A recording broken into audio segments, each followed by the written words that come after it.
Hi there, welcome back to this channel. Now in this video, I am going to be showing you the von Bertalanffy growth model. So practically in this video, I want to show you the mathematical derivation, but then as well explain what the mathematics means, biologically speaking. The implication of that math, that's what I want to also explain in this video. So stick with me from the end, from the beginning to the end, all right? So yesterday we were talking about the three other growth models that exist, and we stopped at the logistic growth model. Now I'm referring back to this because the von Bertalanffy growth model built upon the logistic growth model. And in the logistic growth model, we saw another biological condition that was factored into the equation, so which made it more advanced than the exponential growth model, and that was the effect of environment and other external factors, extrinsic factors that could affect population. So we saw that in the logistic growth. But from the graph, we can see one of the first problems with this logistic growth. And the first of that is the fact that it plateaus here. And this point of plateauing, the horizontal asymptote, is essentially telling us that the fish will stop growing at a particular instance in time. Okay? That is that as time continues, the fish will remain at the same length or weight. Do you understand? Which means that it is suggestive of determinate growth for fish. I told you yesterday that most fish species, or at least many fish species, show indeterminate growth. I did say that they experience what is called growth spurts, and that growth spurts essentializes the fact that when they grow to a point, they stop growing and then continue to grow again, stop growing, and then continue to grow again and stop growing. Do you understand now? So for that reason, there was a need to develop a better model that explains this indeterminate growth experienced by fish. Is it clear now? So that is one of the limitations of the logistic growth. All right. Now, Ludwig von Bertalanffy was my friend in 1938. Was my friend. We used to live beside each other. Do you understand? So his house was just beside my own house, like this. Like you pass in front of my house, the first house that you just jump. Okay, that was his house. So I mean, otherwise I wouldn't know his name. Do you understand? His name was Ludwig von Bertalanffy. I was the only one that used to call him VB then. Okay, let's just continue. So now, his idea was built upon the same idea that we talked about, which is the fact that biologically speaking, for growth to occur, anabolism has to be greater than catabolism. That is, growth rate is going to be equal to what?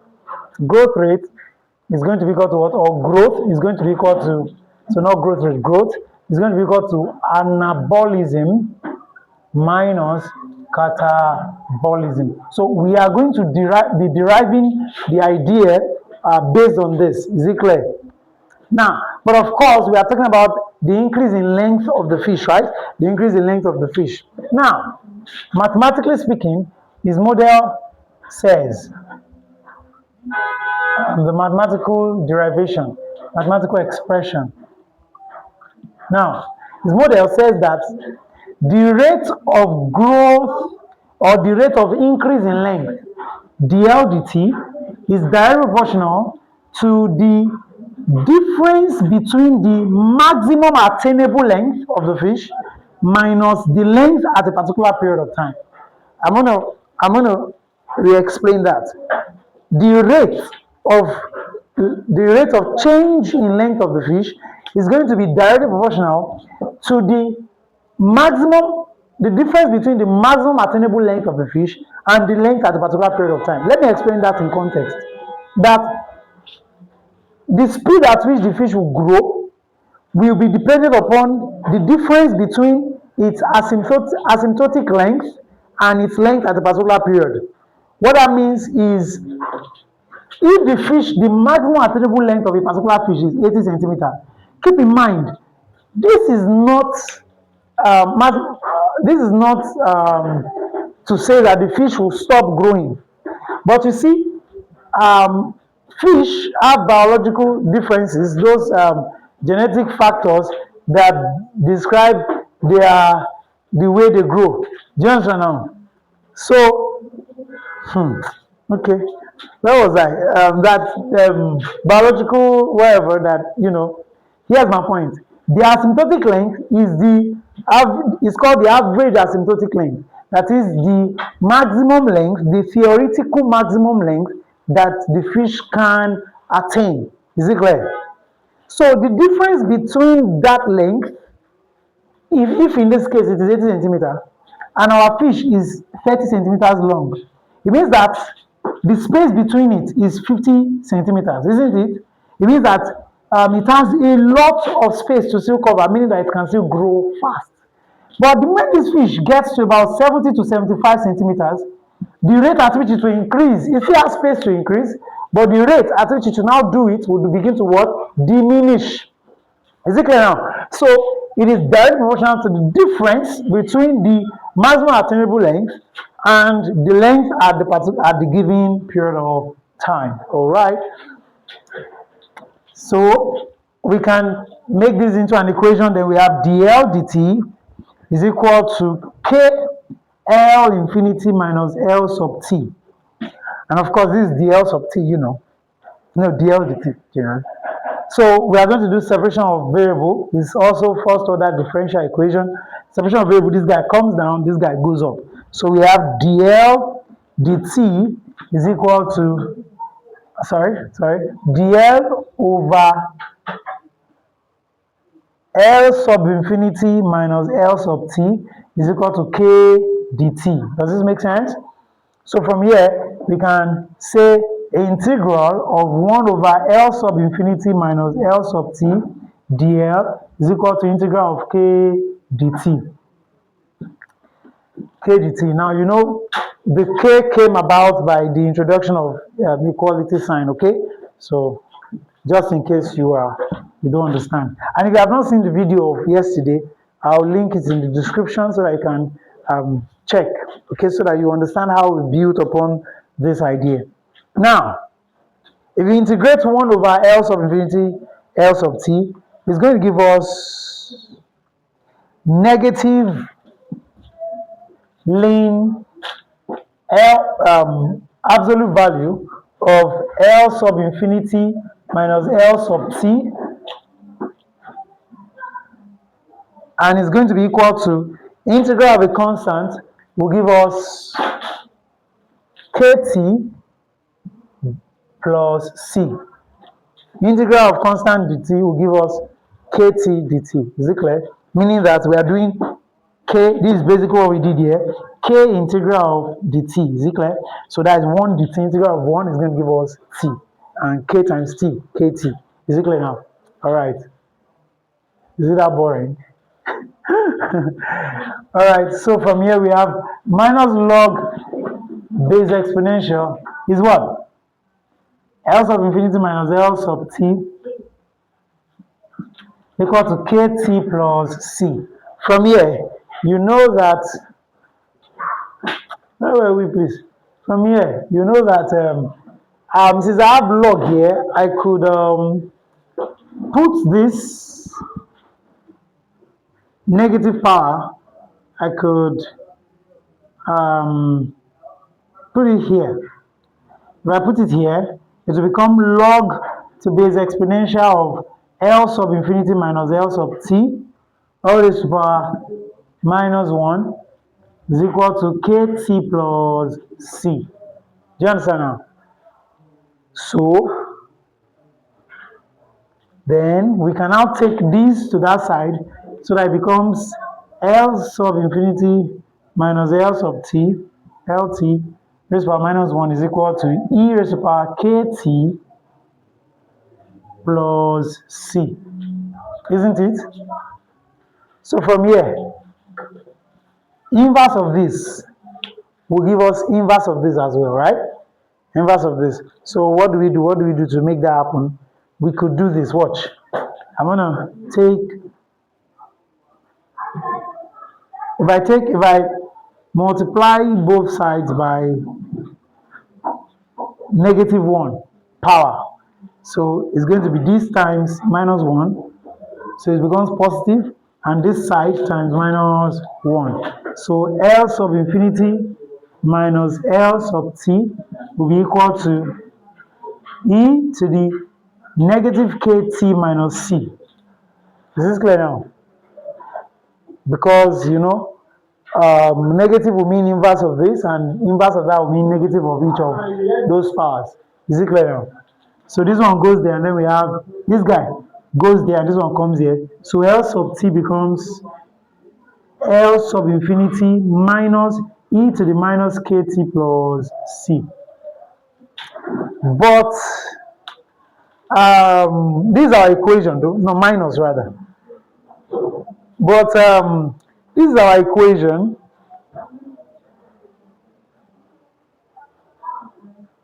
See,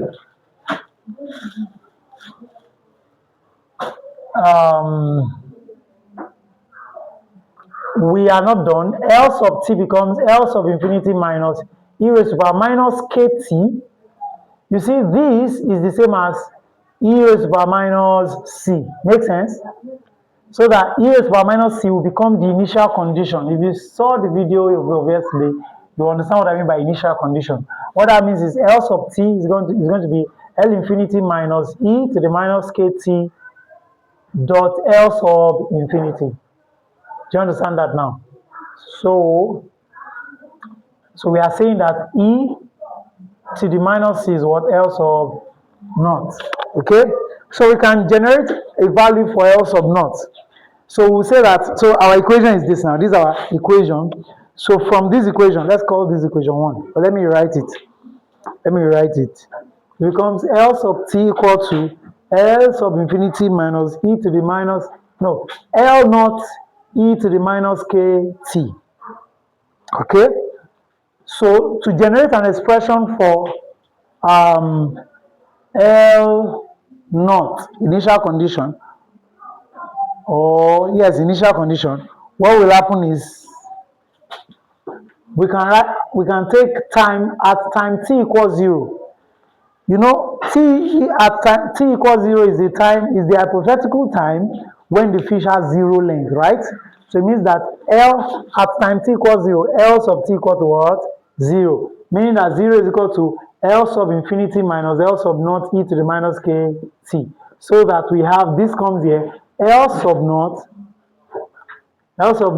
e minus kt is equal to L sub infinity. Is it clear now? So from here, therefore, L sub naught initial condition equal to L sub infinity over e to the minus kt.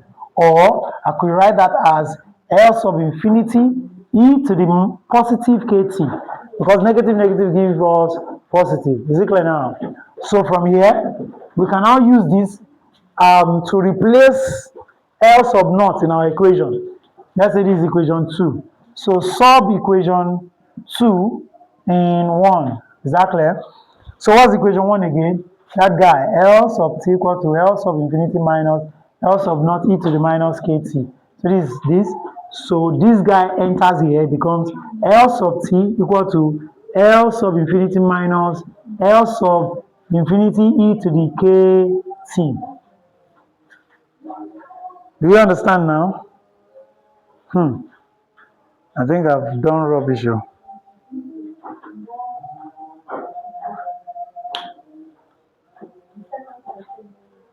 Which side?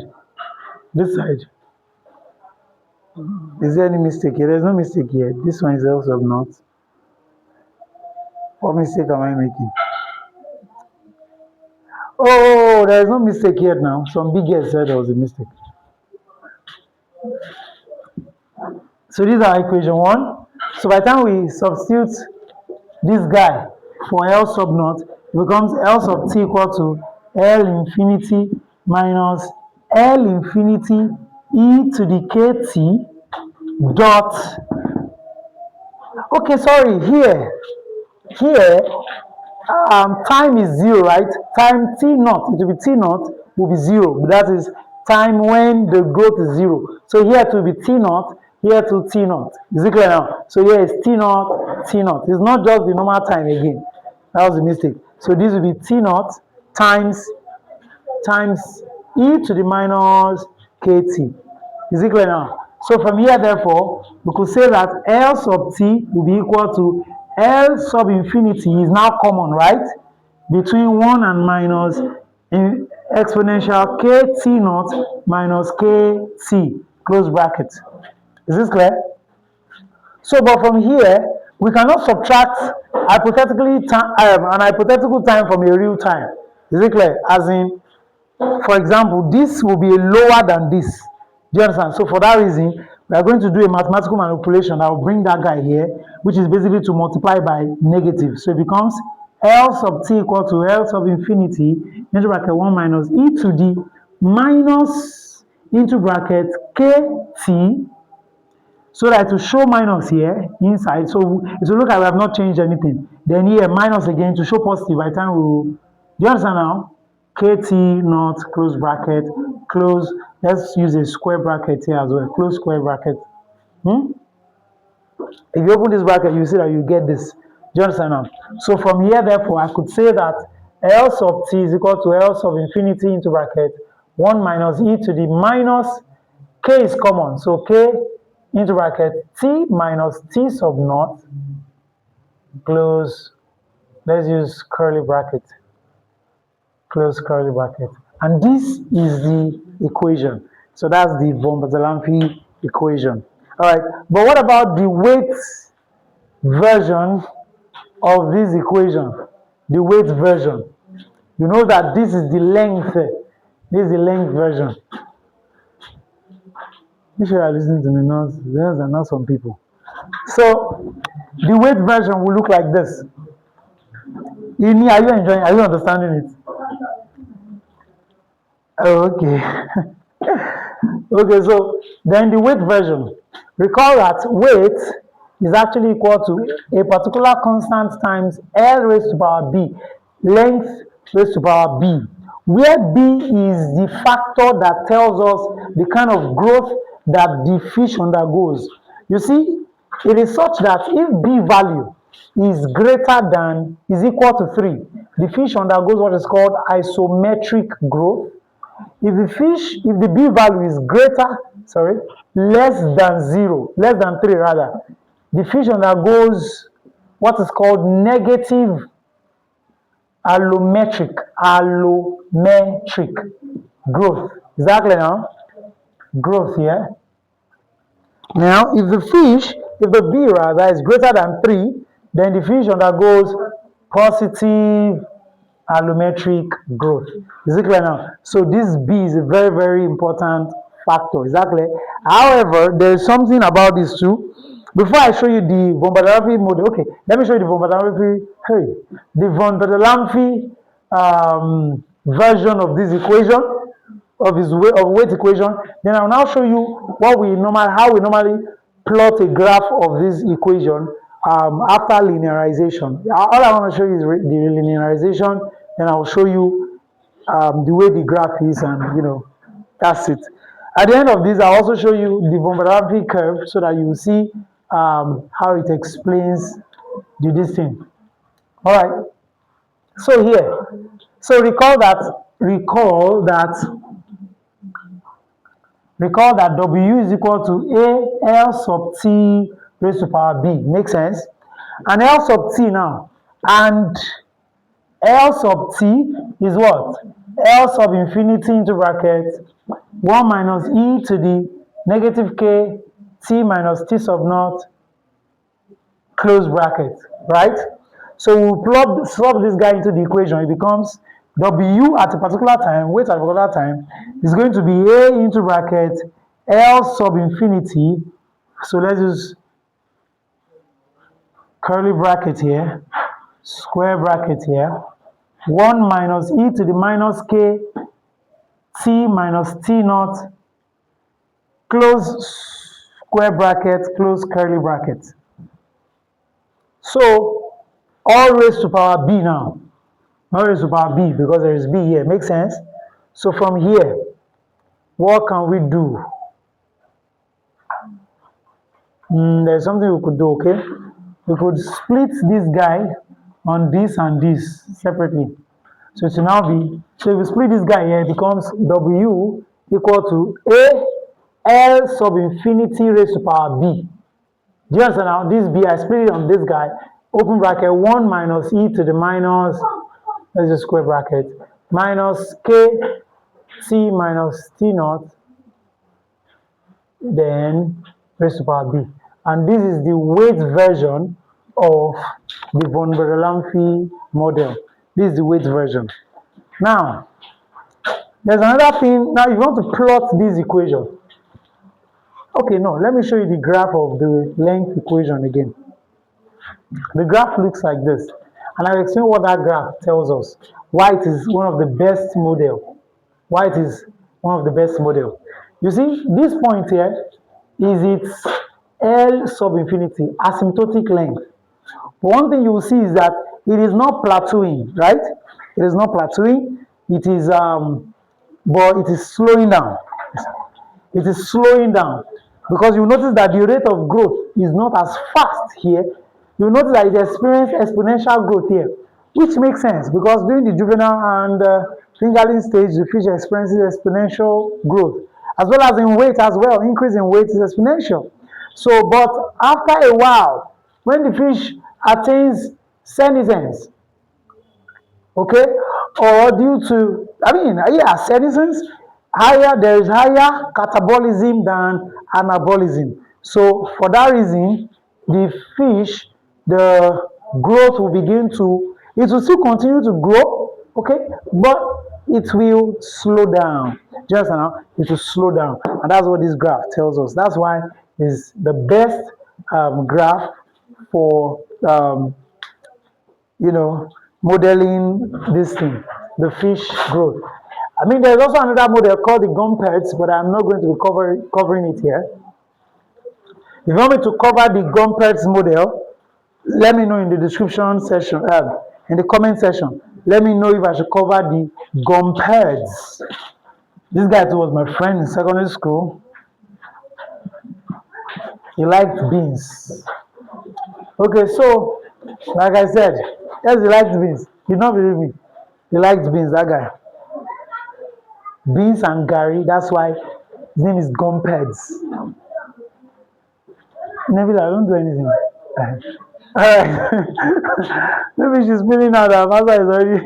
Okay, let's go. So, yes, sir. So now, how do we linearize this? So when we want to plot a graph of this, we have W equal to A L raised to power B. What we do is basically, we do what is called log transformation, okay? We log transform it. Now, how do we log transform? Very simple. Introduce log here, it becomes log W is equal to log of A L raised to power B. So from here, this B goes to the back, we have log W equal to B log. It becomes B log A L. Is it clear? And you know that multiplication of this in logarithm can be written as this. That it becomes log of W equal to B log A plus B log. No. This will be. If you log transform this, it becomes B log this.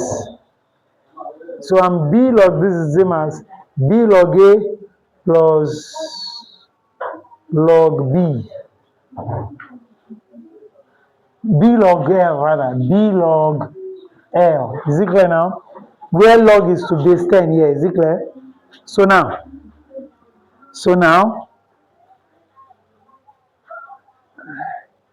in this case, what will be the slope? And you know that this has been linearized now. This has been linearized. I know that linear equation looks like this. Y equal to mx plus c.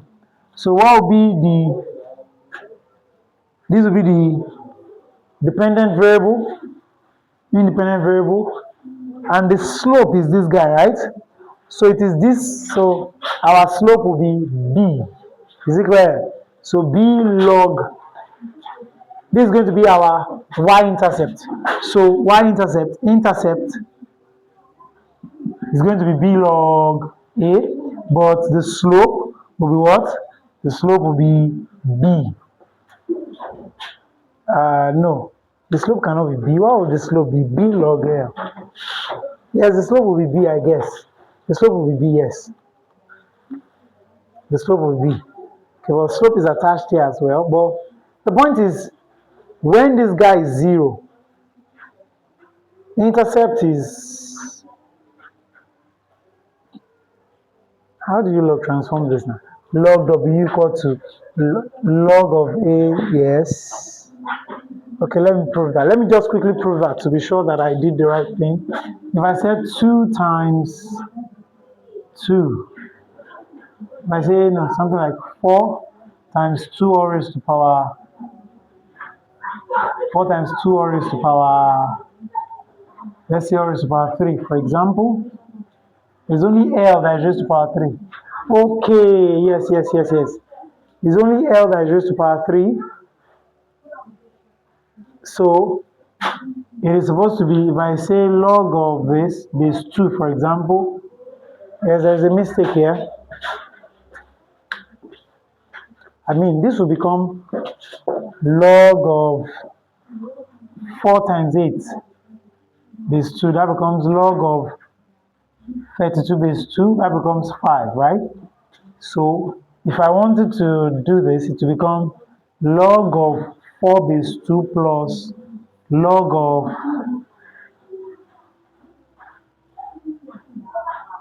yes. If I introduce log, yes. Log of 3 to power 3. Okay. So that's the mistake. There's a mistake there. Because b, the intercept does not, is not supposed to have the slope again. Okay? So here's the mistake.